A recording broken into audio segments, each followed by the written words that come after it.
여러분 안녕하십니까? 가짜뉴스와 가짜복음이 난무하는 이 험한 세월 속에서 예수님의 말씀을 쫓아가는 성경 속으로 오늘 함께 정리해보고자 하는 본문은 요한복음의 도입부인 1장 6절부터 18절까지입니다.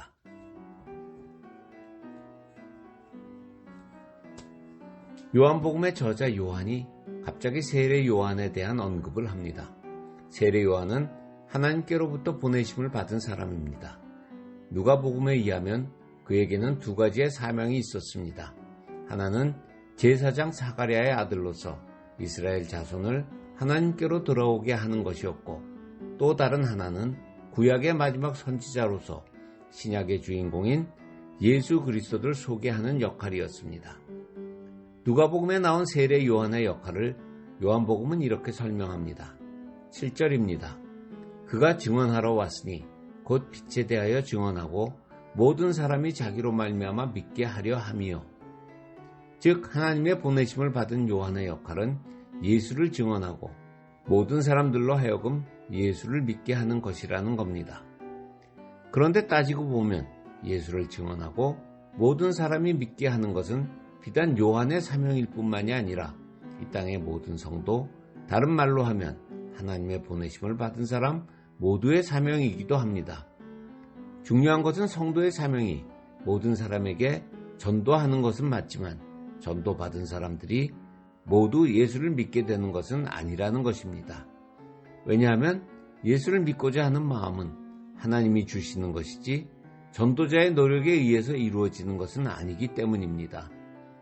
이 사실을 이어져 나오는 본문이 확인해 줍니다. 요한의 역할은 참빛이신 예수를 모든 사람에게 증거하는 것이었습니다. 여기 참빛에서 쓰인 참은 거짓과 반대되는 의미에서의 참이 아니라 본질적이고 완전한 것이라는 의미에서의 참입니다.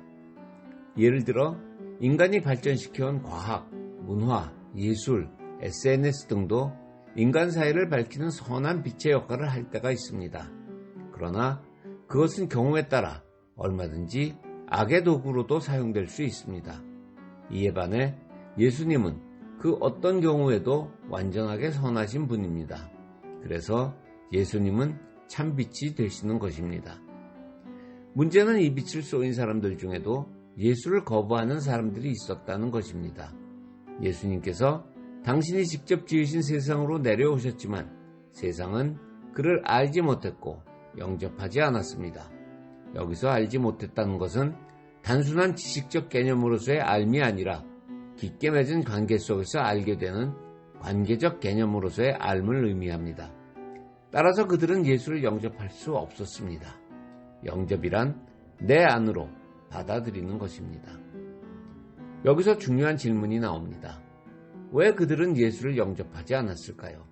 여러 가지 방법으로 말할 수 있습니다.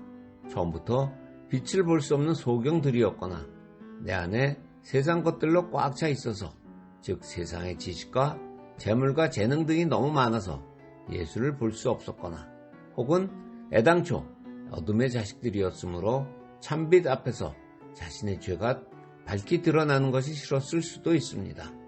그러나 그들이 예수님을 영접하지 않은 이유를 한마디로 줄이면 하나님께서 그들에게 믿음을 주시지 않았기 때문입니다. 12, 13절이 이 사실을 더욱 확실하게 말해줍니다. 영접하는 자, 곧 그 이름을 믿는 자에게는 하나님의 자녀가 되는 권세를 주셨으니 이는 혈통으로나 육정으로나 사람의 뜻으로 나지 아니하고 오직 하나님께로부터 난 자들이니라. 여기서 혈통은 육체적 혈연 관계를 뜻하고 육정은 인간적인 가치, 즉 부나 명성 등을 뜻하며 사람의 뜻은 인간의 이성적인 노력을 말합니다.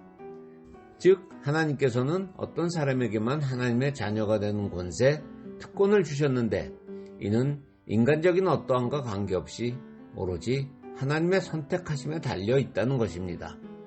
이 사실을 확실하게 정리해주는 유명한 성경 구절이 있습니다. 너희는 그 은혜에 의하여 믿음으로 말미암아 구원을 받았으니 이것은 너희에게서 난 것이 아니요 하나님의 선물이라. 행위에서 난 것이 아니니 이는 누구든지 자랑하지 못하게 함이라. 성육신은 하나님께서 사람으로 이 땅에 오신 사실을 일컫는 단어입니다. 즉 말씀이신 예수님께서 신성에 더하여 인성까지 갖추신 것을 의미합니다. 요한은 말씀이 육신이 되어 우리 가운데 거하셨다라고 증언하고 있습니다. 여기서 육신은 결국은 부패해서 사라질 육체를 뜻합니다. 즉 예수님께서 완전한 인간의 몸으로 오셨다는 것입니다. 그리고 거하다라는 단어는 출애굽기에서 이스라엘 회막 위에 머무르던 구름을 설명할 때 나오는 단어로 장막을 세우다라는 뜻을 가집니다. 따라서 우리 가운데 거하셨다라는 것은 예수님께서 성도의 마음속으로 뚫고 들어오셔서 성전을 세우셨다는 것입니다. 이제 성도 각 사람은 1인 제사장이 되어 하나님께 직접 나아갈 수 있게 되었습니다. 조금 더 부연 설명을 하자면 구약 시대에는 하나님은 장막의 중심 지성소에 계셨습니다. 그리고 그 하나님을 만날 수 있는 사람은 대제사장뿐이었습니다. 그러나 이제 신약 시대에는 예수님께서 성도의 마음속에 장막을 치고 거하고 계시기 때문에 성도들은 언제라도 예수님을 통해서 하나님을 만날 수 있게 되었습니다.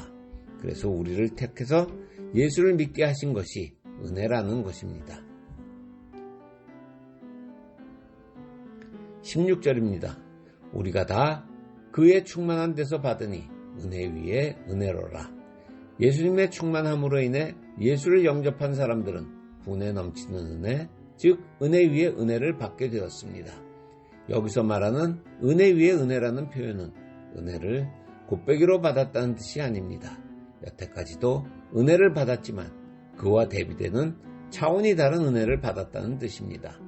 그 다음 17절이 답을 줍니다. 율법은 모세로 말미암아 주어진 것이요 은혜와 진리는 예수 그리스도로 말미암아 온 것이라. 즉 성도는 그동안 율법의 은혜로 살아왔습니다. 물론 도저히 지킬 수 없는 율법의 무게로 모두가 힘들어했지만 구원의 한 방법이었다는 차원에서는 은혜라고 말할 수 있습니다. 그러나 예수 그리스도는 그 율법을 완성하기 위해서 오셨습니다. 예수님께서는 성도를 선택하셔서 그들에게 믿고자 하는 마음을 주시고 예수 안에 거하게 하셨습니다. 그리고 도저히 율법을 지킬 수 없는 자들을 일단 율법을 지킨 것으로 쳐주시고 오래 기다리시면서 실제로 율법을 지킬 수 있는 자들로 끌고 가십니다. 요한은 이를 은혜 위에 은혜라고 표현하고 있습니다. 누군가의 말처럼 은혜는 성도를 다스리시는 하나님의 통치 방법입니다. 오늘의 영상은 여기서 마치겠습니다. 제 영상을 계속해서 구독해 주시기 바랍니다. 감사합니다.